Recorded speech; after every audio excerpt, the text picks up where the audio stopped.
Block 1. They said I abandoned them. I was in a hospital bed saving someone's life.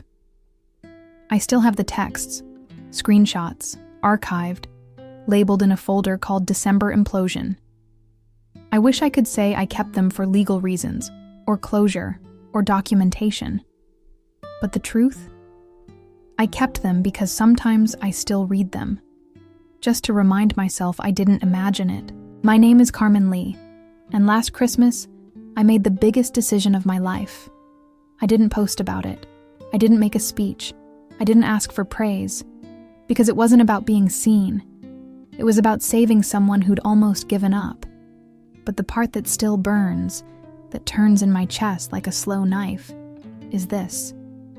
While I was lying in a hospital bed with a fresh surgical scar, hooked up to machines, barely able to breathe without wincing, my entire family thought I'd simply chosen not to come home for the holidays, and they punished me for it, blocked me. Group chat deleted, cousins unfollowed me, aunties with long memories and short grace reposting vague quotes about disrespectful children. And my mother? She left me a voicemail I'll never forget.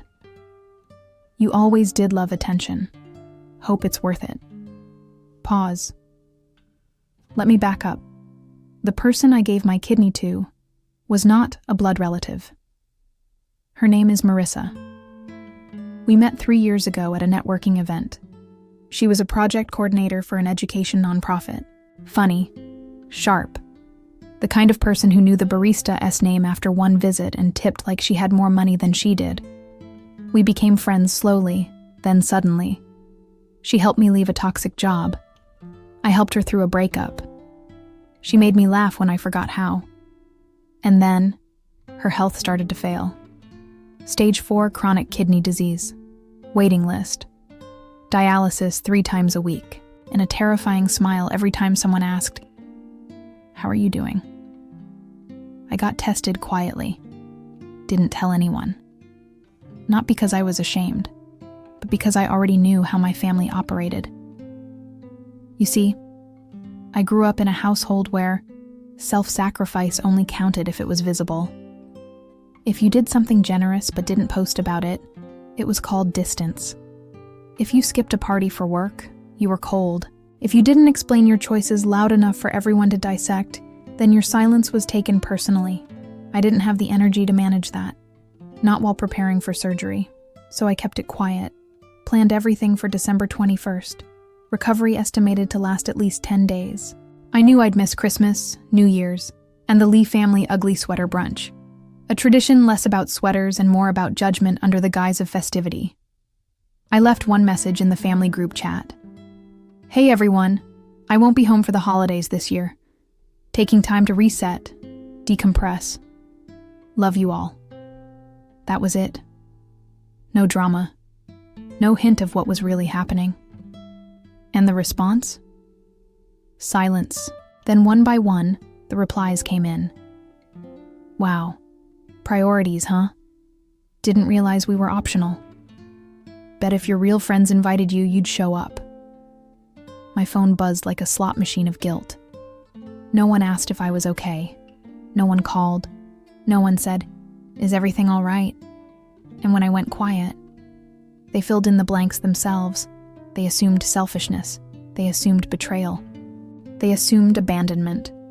What they didn't assume was sacrifice. Block 2. I couldn't stand up straight, but they were already talking about me like I was dead to them. The morning of the surgery was quiet. Hospitals are always quiet in that eerie way, as if they were pretending not to carry the weight of life and death in every hallway. I was wheeled in at 6:42 a.m. I had no makeup on. No phone, no good luck texts, no one holding my hand. Just a nurse named Diane, who smelled like peppermint and called me sweetheart, like she meant it. Marissa was in the adjacent prep room. She looked terrified and guilty. She kept whispering, "Are you sure? You can back out." I told her, "I've never been more sure of anything in my life." And I was. Because for the first time, I was doing something purely out of love, not out of expectation, not out of guilt, not for applause, just because I could. And she needed it, and no one else had stepped up. The anesthesia took me under before I could panic. When I woke up, it felt like someone had pulled a planet out of my side. The pain was dull, slow, constant, like my body was learning how to exist again. Marissa's surgery went well. They told me her body was accepting the kidney beautifully. She cried when she woke up, asked if I was okay. She held my hand from her bed and said, "You gave me back years I thought I'd lost." I should have been crying too. But I wasn't, because while my body was healing, my heart felt like it was cracking open. I had no missed calls, no voicemails, no thinking of you texts. Just one unread message from my cousin Mia. "Hope your little mental health sabbatical is going well. We did Secret Santa without you. Not that you care." I stared at it, mouth dry, chest tight. They really thought I just vanished, just chose to not show up, to skip out on food, gifts, and selfies. Because what? I was being dramatic?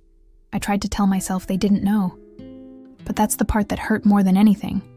They didn't want to know. Because if they had paused, even for a moment, to ask, to wonder, to give me the benefit of the doubt, they might have learned the truth. Instead, they'd built a narrative without me, and now I was the villain, even from a hospital bed, even while stitched up and nauseated and barely able to stand. I was the disappointment. Pause. It's a special kind of loneliness to feel disposable to the people who raised you. To know that one missed dinner is enough to erase years of loyalty, love, and unspoken sacrifice. The nurses were kind. They brought me ice chips and warm socks. The hospital chaplain stopped by just to chat. Marissa's mom baked me cookies and wept when she hugged me. And my own family? Radio silence. On Christmas morning, I watched them post photos on Facebook, matching flannel pajamas, turkey on the table. My name? Nowhere. I was deleted from the narrative like I'd never existed. And still, I said nothing. Because healing from surgery is one thing. Healing from being forgotten? That's something else entirely. Block 3. I thought once they knew the truth, everything would change. I was wrong. I waited until January 4th, 2 weeks post-surgery. I could finally walk without holding my side. The scar was healing, red and raw, but clean. The hospital had discharged me with strict instructions. No lifting, no long drives, rest, hydrate, monitor for signs of infection. But none of that scared me as much as what I was about to do. Text my mother. It had been exactly 16 days since I'd heard her voice. That voicemail, the one where she called me selfish, still echoed in my head like a bad song. I typed, "Hi, Mom. I'm out of the hospital. Surgery went well. I'll call when I have more strength. Love you." I stared at the screen, deleted it, rewrote it. Eventually, I hit send. 1 hour passed, then 2. Nothing. Around 7:13 p.m., I got a one-word reply. Hospital? No question mark, no warmth, just confusion. So I sent a second message, shorter, more direct. I donated a kidney to a friend. It was scheduled for December 21st. I did not tell anyone because I did not want attention, but I thought you should know. This time, she responded immediately. Not with words, with a phone call. I hesitated, then answered. Her voice was cold, but controlled. "Why would you hide something like that from your family?" Not, "Are you okay?" Not, "I'm proud of you." Not even, "That's incredible." Just, "You embarrassed us." Pause.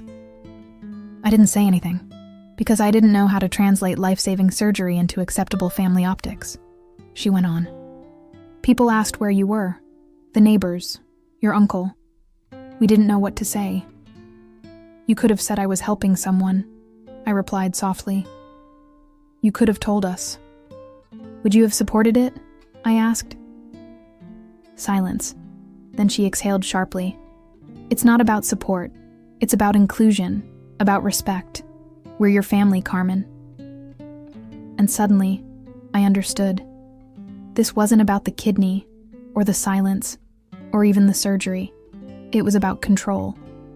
Me making a decision, a massive one. Without them meant they had no narrative, no spotlight, no role. They couldn't frame it. Couldn't spin it at brunch. Couldn't brag or scold or use it as leverage in the next family guilt trip. So instead of celebrating the act, they resented the autonomy. I didn't do it to hurt you, I said.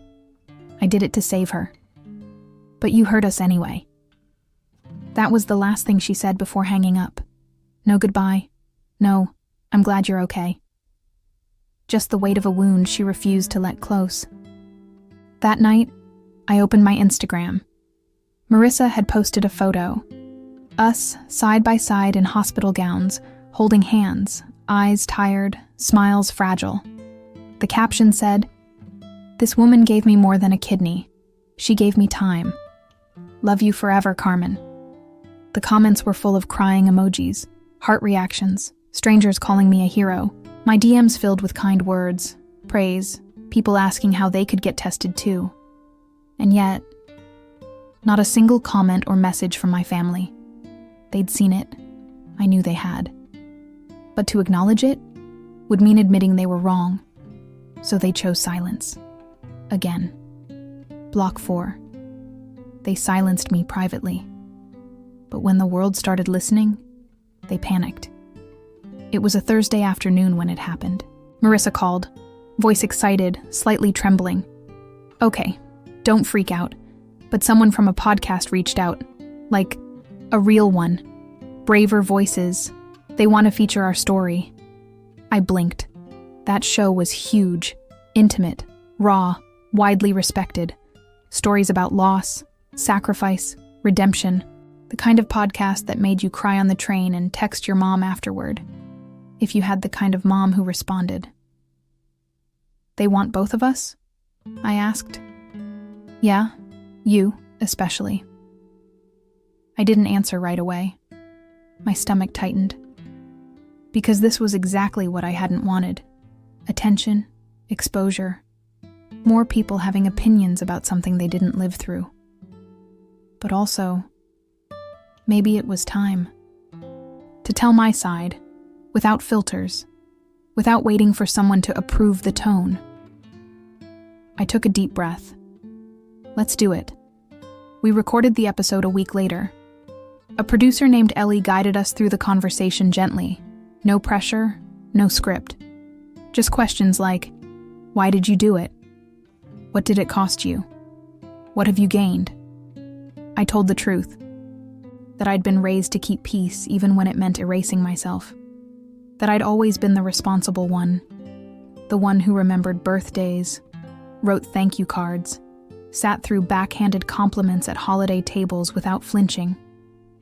And that for once, I wanted to do something purely good, without needing to be seen, or praised, or managed. I didn't tell my family because I knew they'd make it about them, I said. And when they found out, they did exactly that. Ellie asked if I'd do it again. In a heartbeat, I said. The episode dropped on a Tuesday.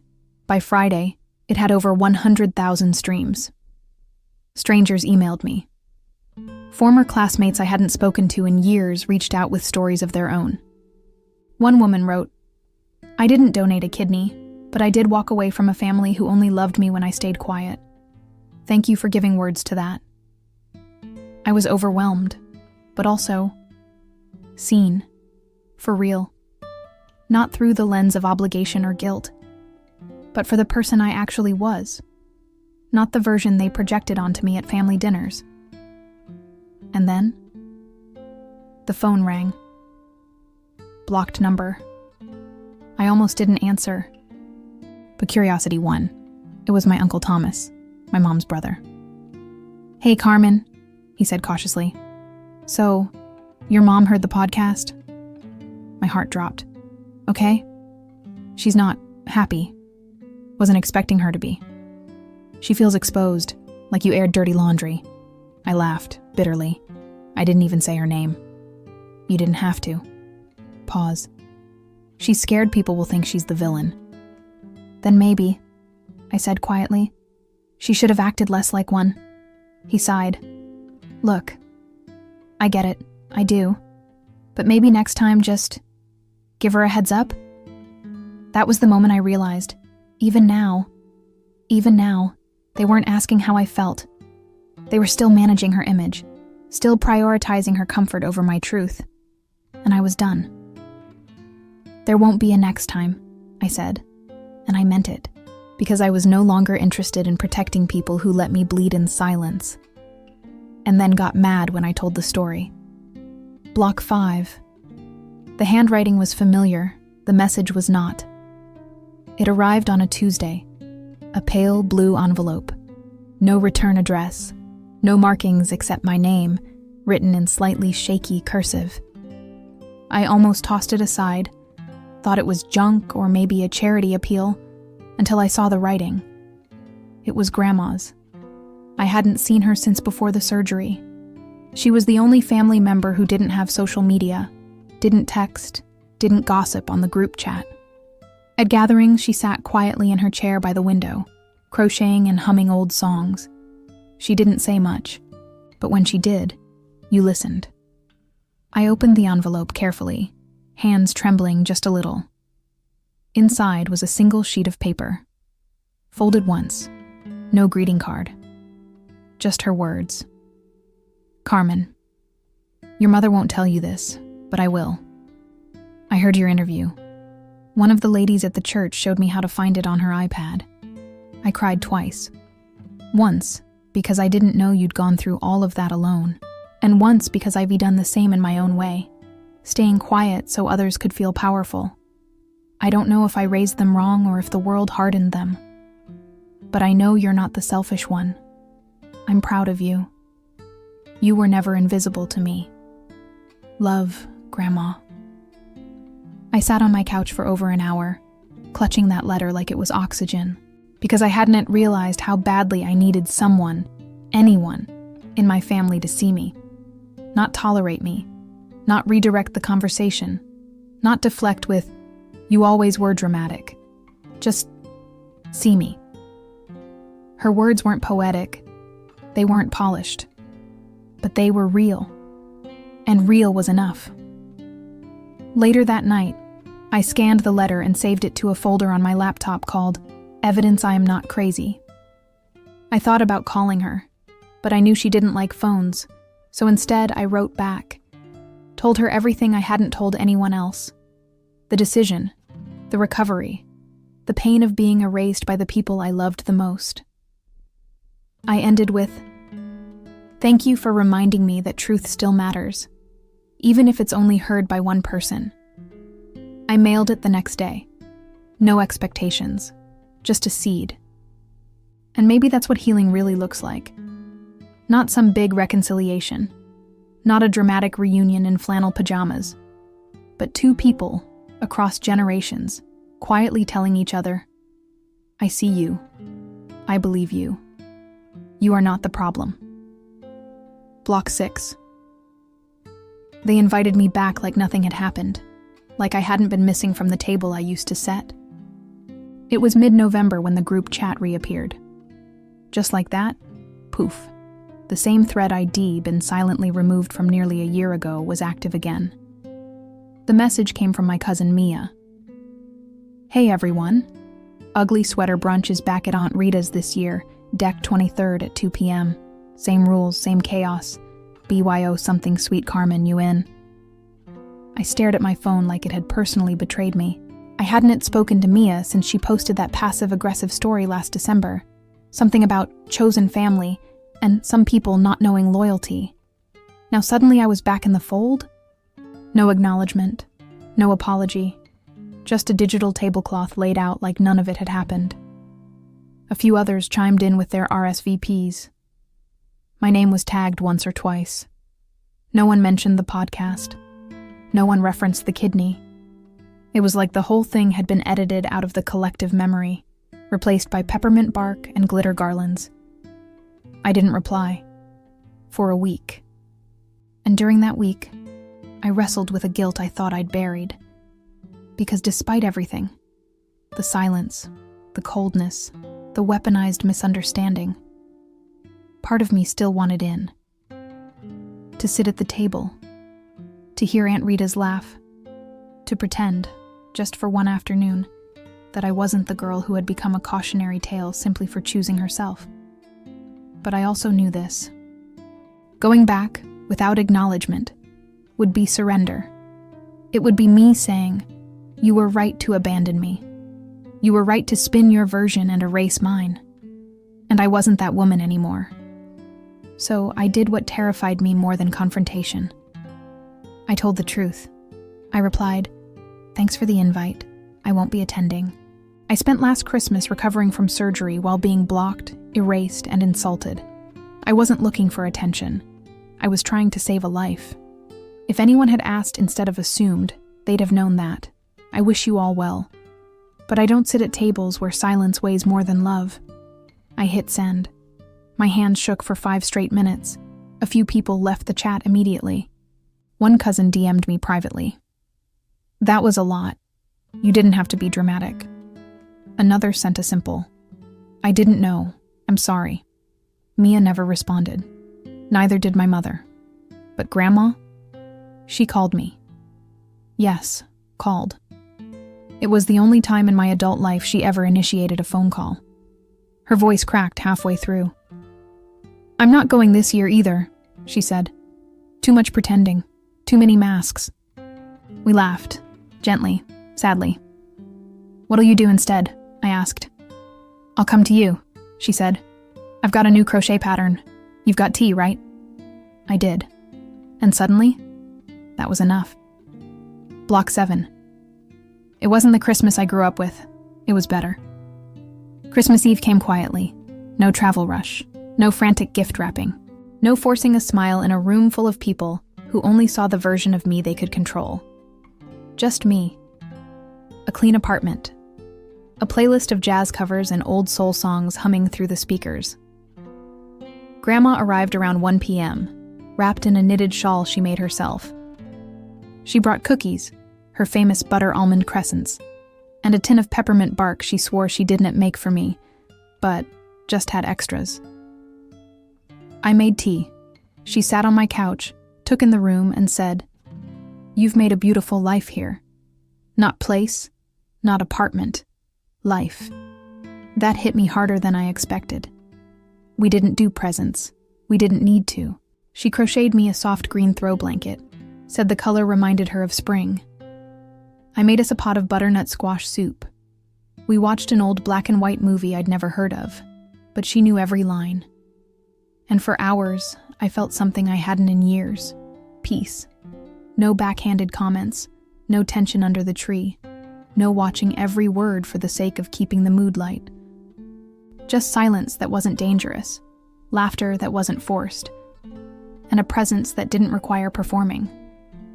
Around 6 p.m., she asked to see the scar. I hesitated, then lifted the hem of my sweater gently. She looked, nodded slowly, then said, "You carry it well." "It still hurts sometimes," I admitted. "All the important ones do," she said. And she was right, because that scar wasn't just from surgery. It was from truth, from rejection, from choosing a path that no one clapped for, but sitting beside her, the only one who didn't ask me to explain, justify, or shrink, I realized something. I hadn't lost a family. I had simply outgrown the idea of one that needed me to suffer quietly in order to feel comfortable. After she went to bed, I sat by my window, watching the soft snow fall under the orange glow of street lamps. No noise, no guilt, just breath, warmth, stillness. I lit a single candle and placed it by the photo of me and Marissa we'd taken after our first walk post-surgery. She'd mailed me a holiday card that week. Inside, she wrote, "This season, I'm alive because of you. No gift could top that. Merry Christmas, lifesaver." And I thought, maybe this is what it means to heal. Not to go back, but to go forward. without needing permission. Block 8. She didn't say sorry, but she came with her eyes lowered. That was a start. It was January 2nd. The holiday haze was lifting. People were back at work, back in traffic, back to pretending like December never cracked them open. I was organizing a shelf when the buzzer rang. I wasn't expecting anyone. Thought maybe it was a package. But when I opened the door, I froze. It was my mother, wool coat, hair pinned, holding a Tupperware in one hand and what looked like a card in the other. She didn't smile, didn't launch into a speech, just looked tired and maybe a little afraid. "Hi," she said. I stepped aside, didn't say anything. 'Cause what do you say to someone who ghosted your surgery, then ignored your resurrection? She walked in slowly, placed the Tupperware on my kitchen counter. "Chicken stew, your favorite." I nodded, didn't touch it. She handed me the card, no envelope. Inside, it read, "I don't know how to be the kind of mother you needed, but I'd like to try, if you'll let me." Handwritten, shaky, but hers. My throat burned. I wanted to throw the card, scream, list every moment of betrayal in bullet points. But I didn't. Instead, I asked, "Why now?" She exhaled. "Your grandmother. She told me what you said, and what you didn't." "You didn't call after the podcast," I said. "I listened, 3 times. And I cried. Then I got angry. Then I realized you were right to keep it from me." That cracked something. She continued, "I don't understand the way you do things. I probably never will, but I understand this. You did something extraordinary, and I made it about me. I'm sorry. It wasn't everything I wanted, but it was something. I made tea." We sat in silence for a long time. No explanations, no rebuilding, just existing in the same room without sharp edges. Before she left, she paused by the door. "I can't promise I'll always get it right." "I'm not asking you to," I said. "Then what do you need from me?" I thought for a moment. "When you're proud of me, say it out loud, and when you're not, don't weaponize it." She nodded. "Fair." She left. Didn't hug me, didn't look back. But the stew was still warm. And the card? I kept it. Not as proof she changed, but as evidence that maybe people can start learning when you finally stop protecting them from the truth. Block 9. You didn't get a standing ovation, but you stood up for yourself. That counts for something. I wrote the letter on a quiet Sunday morning. Not to anyone else. Not to Marissa. Not to my mother. Not to the family group chat that went dark again after New Year's. It was for her. The version of me who walked into that hospital alone. Who woke up in pain, body stitched, phone silent. Who almost questioned whether kindness had been a mistake. She deserved a letter. I wrote, "You made it out. Not just out of surgery, but out of the trap of needing everyone to understand you. I know how much you craved softness. You didn't want applause. You wanted belonging, and you learned, the hardest way possible, that not every table is meant to be returned to. But I want you to know something. You didn't fail. You weren't too dramatic. You weren't selfish. You weren't doing it for attention. You gave someone a second chance at life. And when no one clapped, you healed anyway. You still chose light, even when the shadows had your last name." I folded the letter and tucked it into the back of my journal. Didn't reread it. Didn't share it. Because it wasn't meant for validation. It was meant to close a chapter. The chapter where I played peacemaker, translator, absorber of everyone else's damage. Where I made myself small enough to fit inside someone else's idea of good. That version of me? She deserved more. And now? She's getting it. Because here's what they don't tell you about healing. It doesn't always come with closure.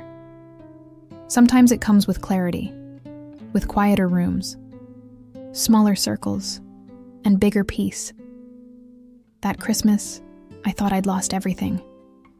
But looking around now, at the friend I saved, the grandmother who stayed, the apartment filled with light and plants and real laughter, I didn't lose a family. I found myself. And she's never going back. Block 10. I didn't need an apology to move on. I just needed a front door that opened for me, not against me. I bought a doormat. It sounds small, maybe silly. But for me, it was monumental. Because for years, I'd lived in places that were temporary. Sublets, roommates, half-furnished spaces I didn't decorate too much because I was always waiting for the next thing. Waiting to get the promotion. Waiting for the relationship to stabilize. Waiting for family dynamics to return to normal. But that winter, after everything, the surgery, the silence, the podcast, the phone call from my mother that didn't fix anything but acknowledged something, I stopped waiting. I went to a small shop near my building, picked out a deep slate blue mat with simple white lettering. "You're safe here." That was it. Not welcome, not bless this mess, not live, laugh, love. Just, "You're safe here." Because I needed to read those words every time I walked through my own door. I placed it that afternoon, just before Marissa came over.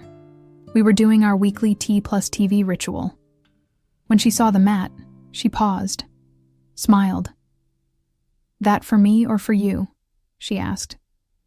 "Both," I said. She nodded like she understood more than I could say. That night, we curled up under the green blanket Grandma crocheted, drinking jasmine tea, watching a docuseries we both secretly hated, but couldn't stop watching. And I felt something I hadn't in, maybe ever, safe, in my body, in my space, in my choices. The text from my mother came later. Saw the podcast episode reposted again. Just wanted to say, "I told the neighbor what you did. She said you're a hero." I told her, "That's my daughter." No emoji, no flattery, but she said it. "That's my daughter." And even though I didn't respond, I saved it. Because maybe we're both learning, inch by inch. Boundaries instead of breakdowns. Truth instead of performance. Small repairs instead of forced reunions. I don't know if she'll ever be the mother I needed, but I no longer need her to be. Because I've become the woman that girl in the hospital bed was praying to grow into. The one who doesn't ask for permission to be whole. The one who doesn't shrink to fit inside anyone's comfort. The one who knows. Family isn't where you go by default. It's where you're loved, on purpose. And this doormat isn't just a welcome sign. It's a declaration.